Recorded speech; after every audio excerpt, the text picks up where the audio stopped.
everybody. Welcome to the Midweek Check-In. Oh, it's so great to be back with you guys, and it's so great to be with you, Amy, today. Yeah. Thanks for hanging out with me and course. chatting a little bit about 1st and 2nd Kings, because that's where we are. Yeah. How are you doing with it?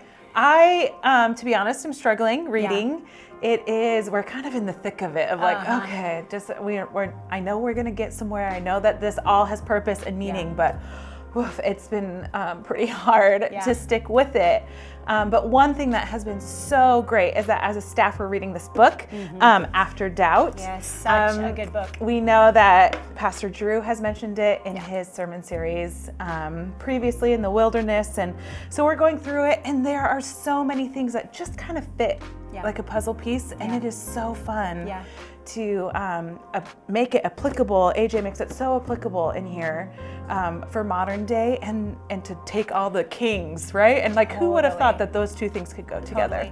Yeah, the main theme of this book is kind of all about thinking about this idea of deconstruction, which I get this picture in my mind when we talk about deconstruction of like tearing down a tent and then kind of rebuilding one, which is really good for our faith. It's good for our faith journey. And most of us can remember doing that specifically when we were like young adults, right? When we leave our home and we have to go out and we have to figure out what's this personal relationship with Jesus really all alike, really like.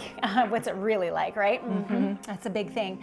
But we just finished chapter 3 of this book, and it really connected to 1st and 2nd Kings, right? We connected with that. How there's this one part in this chapter that talks about we serve no sovereigns, and that really rung true for you and I as we are talking about this idea of a demand for a sovereign, even though they had God, but they had to have a king, and how messy it's been since they've been given a king, right? Yeah. I mean, they're pleading like, give us this king, right? We want a Davidic king.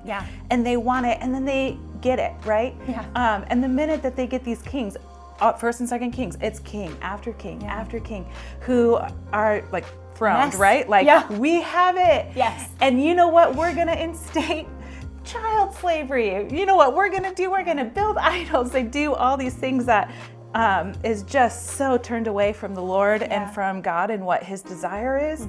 And how true is that for us today? Yeah, I was going to say, and that's just the sovereigns themselves, the kings themselves wanted to make their own way. The people under them definitely wanted to make their own way. And that's how we are too. We don't like the idea of coming under God's lordship, of being surrendered and submitted to him. We like to go our own way. We want to be gods of self. Ultimately, we think we know what is right for us, and we'll go back and we'll try again, and then we'll go off again and do the same thing. And we see this all throughout 1st and 2nd Kings. Yeah, it is just like you want to hit your head on a wall over and over and over again. Like, when are you gonna get it?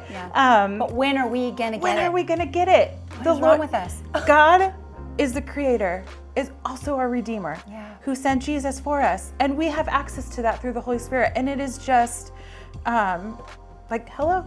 You know, like, Amy, when are you gonna get it? You are sitting under the sovereign king. And all that he's asking you to do is to follow him and to surrender. And time again. Time and time again. I know. Aren't you grateful for his grace and his mercy and his patience? And he loves us and waits for us. And we just keep at it. Well, that's our hope for you guys, that you just keep at it, keep reading. Let us know if you have any questions. You can always email me at Shannon@livingword.com, livingwordoakarbor.com.